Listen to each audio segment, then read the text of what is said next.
যেটা কিনা আজ থেকে 5 বছর আগে একটা প্রত্যন্ত গ্রামের মধ্যে মানুষজনের ভাবনাকে সামনে রেখে, তাদের বক্তব্যকে সামনে রেখে আমরা কতিপয় উৎসাহ মানুষ ভেবেছিলাম প্রত্যন্ত গ্রামের মধ্যে একটি হাট, যেখানে মানুষজন গ্রামের লোকাল এরিয়া তাদের উৎপাদিত ফসল বিক্রি করা যাবে এবং কেনাবেচা করবেন। সেই উদ্দেশ্যকে সামনে রেখে তখন আমরা হাট করার প্রস্তাব তৎকালীন বিডিও, তৎকালীন এমএলএ, তৎকালীন সভাপতি, তৎকালীন এগ্রিকালচার অফিসার তাদের সহযোগিতায় আমরা শুরু করেছিলাম। এই হাটটি 5 বছর আগে 18/1/2019 শুরু হয়েছিল।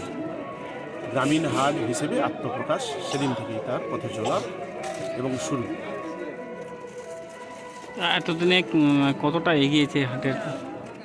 তখন এখানে এমনি এই মোড়টার উপরে 3টে মৌজার সংগ্রহস্থল, সেখানে মাত্র 4টি চায়ের দোকান ছিল, একটি ঘুগনিগুড়ির দোকান ছিল, এইরকমই করে ছিল।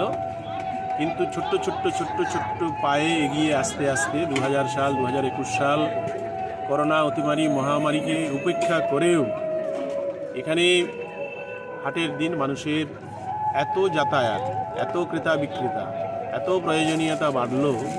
এখন এখানে 76টা বসা দোকান হয়ে গেছে এবং সপ্তাহে 2 দিন হাট হয়, সোমবার শুক্রবার বিকেল।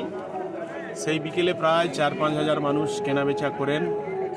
যেগুলো হাটের অস্থায়ী দোকান, প্রায় 150-র মতো দোকান বা তার উপরেও এখানে হাটে কেনাবেচা করতে আসেন।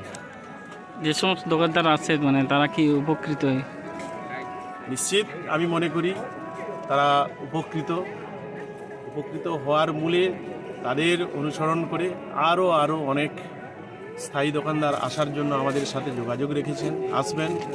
আমরা তাদের হাট কমিটির পক্ষ থেকে, ব্যক্তিগত পক্ষ থেকে তো বটেই, পঞ্চায়েত বিধায় যতটা সহযোগিতা করা যায় আমরা করে চলেছি। আমি ব্যক্তিগতভাবে করে চলেছি, সহ হাট কমিটির সম্পাদক, সভাপতি সহ। কোন এলাকা থেকে মানুষজন আসছে? কোন এলাকা থেকে এখানে মানুষজনরা এই হাটে আসে? এখানে মূলত 4টা মৌজার মানুষ আসেন। কল্যাণপুর মৌজা থেকে আসেন, কল্যাণপুর মৌজার 4টা গ্রাম সভার মানুষজন আসেন। 13 পাড়া অর্থাৎ কালীচক, রাঙ্গামেটা, মহিশালী, ওটি বড় মৌজা, ওখানের 3টি গ্রাম সভা এখানে হাটবাজার করতে আসেন। অপরদিকে শীতলপুর গ্রাম পঞ্চায়েত, সেখানেও চকশীতলপুর, সেই গ্রাম সভা থেকে সব চকশীতলপুর মৌজা থেকেও আসেন আমাদের মাধবপুর মৌজা, কল্যাণপুর গ্রাম পঞ্চায়েত এলাকাধীন মাধবপুর মৌজা থেকেও 4টি গ্রাম সভা আসেন সন্দলপুর থেকে, সন্দলপুর 3টি গ্রাম সভা, সন্দলপুর আলাদা মৌজা, সেখান থেকেও আসেন।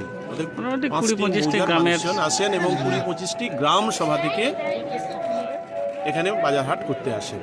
আগামী দিনে আর কি করার ইচ্ছে? এখানে আমাদের বর্তমান সরকার তৎসহ জেলা পরিষদ তারা 2 বছর আগে আমাদের এখানে আলাদাভাবে পুরুষ এবং মহিলাদের ল্যাট্রিন, বাথরুম তাদের আর্থিক অনুকূল্যে বানিয়ে দিয়েছেন। সেটা একটা আমাদের বড় পাওনা পেয়েছি এবং 2020-21 অর্থবর্ষে MGNREGA স্কিমের মধ্য থেকে এখানে হাটের শেড বানিয়ে দিয়েছেন, এখানে আমাদের কয়েকটা স্টল বানিয়ে দিয়েছেন, এখানে ভ্যাট বানিয়ে দিয়েছেন। তাদের আর্থিক প্রচেষ্টার মধ্য থেকে নন্দকুমার পঞ্চায়েত সমিতি এবং এগ্রিকালচার দপ্তরের উদ্যোগে এখানে উৎপাদিত শস্য কেনা বেচার জন্য একটি চালা সেট সেটাও বানিয়েছেন, স্টল বানিয়েছেন, অফিস বানিয়েছেন, গোডাউন বানিয়েছেন, ভ্যাট বানিয়েছেন।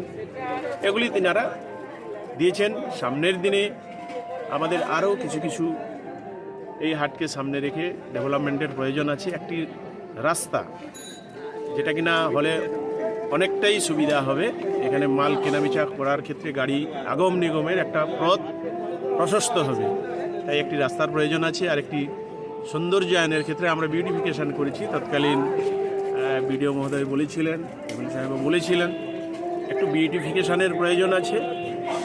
আর আমাদের একটি সৌন্দর্যায়নের জন্য একটি গেট, এবং যেহেতু এটি পূর্ব মেদিনীপুর জেলার মহান পুরুষ বীর সন্তান দেশপ্রাণ বীরেন্দ্রনাথ শাসমলের নামে এই হাটটি এখানে প্রতিষ্ঠিত হয়েছে, তাই তার একটি আবক্ষ মূর্তি আমাদের এখানে স্থাপন করতে হবে।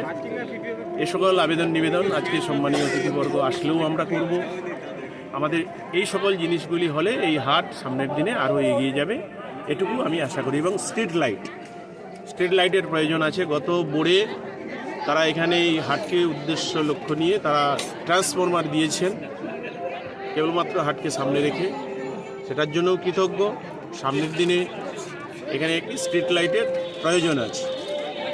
আর প্রশাসনের সহযোগিতা একটু রাত্রিকালীন একটু যদি গাড়ি দিয়ে তাদের প্রশাসনিক লোকজনকে পাঠিয়ে দেন নন্দকুমার থানা, তাহলে এটি সব দিক থেকে ভালো হবে। আর আমরা আমাদের আর্থিক প্রচেষ্টায় নিজস্ব তহবিল থেকে এখানে সিসি ক্যামেরা লাগিয়েছি এবং দোকানদারদের স্বার্থ যাতে সুরক্ষিত থাকে অনেকগুলি পদক্ষেপ ছোট্ট ছোট আকারে আমরা নিয়েছি।